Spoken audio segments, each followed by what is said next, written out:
But the idea of holding this bouquet of flowers, I know it's a little bit cheesy, I know it's a little bit cliche, but it's powerful. It's saying that love is in of itself a revolution. So don't always identify with this picture that throwing a rock equals revolution. Giving someone a bouquet of flowers, doing something that is challenging the social constructs of hatred is also revolution. This is Greenpeace kind of weighing in on the whole green scare. A lot of people have been quick to indict large NGOs like Greenpeace as being complicit in legislation that has led to animal rights and environmental activists going to jail just because they haven't spoken up. But this was ads they took out in newspapers where it talks about not cases here in the US, but cases elsewhere where, you know, like this guy, I believe it was Nigeria, helped ban corporations from dumping radioactive waste in the ocean, right? So it listed him with this placard of what he did in his environmental activism, but you see the way it's held, it looks like he's taking a mugshot, right?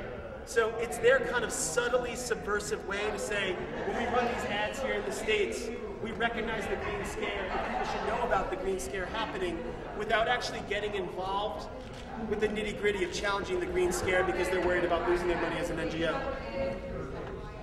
And it also doesn't require slick design. This right here kind of captures that Zuccotti Park aesthetic, right? The Zuccotti Park aesthetic of everyone gets to write their grievance on a pizza box and hold that pizza box. It kind of challenges the activism of yesteryear, not so much the 60s, but the activism of yesteryear where everything had to be like this really nice anti-war sign manufactured by a union group on a pole or something like that, and had to be well designed. That somehow, that the design of your sign somehow construes the message of your group that says that you're somehow more legitimate because your stuff is slicker. I disagree with that. I say there's time and place for everything. If you want legibility, that's good. But this is also really important because someone sees this and say, wow, poverty is a weapon of massive destruction. Terrific byline. It gets people engaged immediately. And then the art of photography. When the kill teams in Afghanistan were leaking their own photos, right? But they weren't leaking them, they had their own photos. Rolling Stone journalists got their hands on them and released them. These photographs speak just miles of what was happening to civilians in Afghanistan, right? These executions that were happening publicly, and the photographer that framed this, I mean, this picture, once that picture went viral, it speaks to the power of photography as well as an art form and as a means of communicating ideas. So I think it's important to think of all the artistic and design elements that go into moving a message when moving a message, because this got a lot done. As an animal rights activist by default, first, before Occupy Wall Street, I think some of the strongest campaigning has come from a group called Mercy for Animals. Mercy for Animals is best known for their undercover investigations. They don't get involved with so much picketing or protesting. They don't really get involved with letter writing, but they're known for undercover investigations where members of their group go in with hidden cameras and work in institutions that use animals for profit to try and document the worst cruelty and then bring that to the public in hopes that those exposés will change policy.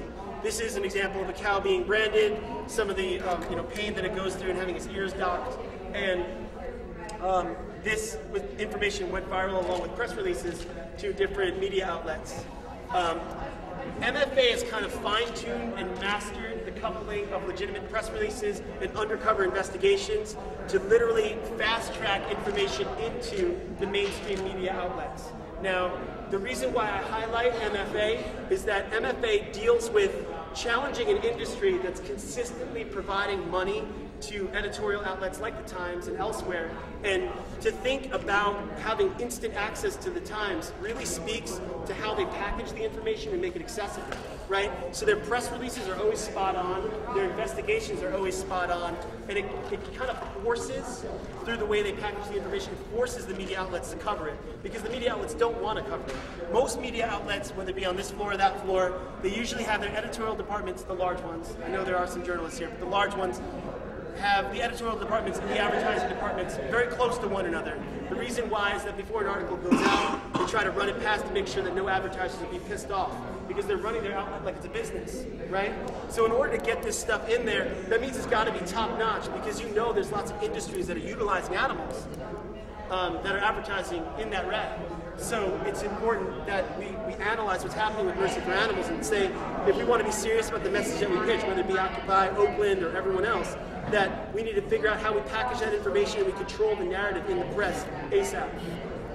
Again, Greenpeace hasn't been that great in maintaining that media narrative, so what they resort to is advertorial content. They take the donations that people get that delivered to them, and then they buy the space like they'd be buying an advertisement. So this is like kind of a packaged idea of how the paper that we consume leads to deforestation. It's real simple. It kind of brings about this idea that when someone reads it, they're hoping to get that information out in an article. But Greenpeace doesn't have that access that MFA has. When you talk about access,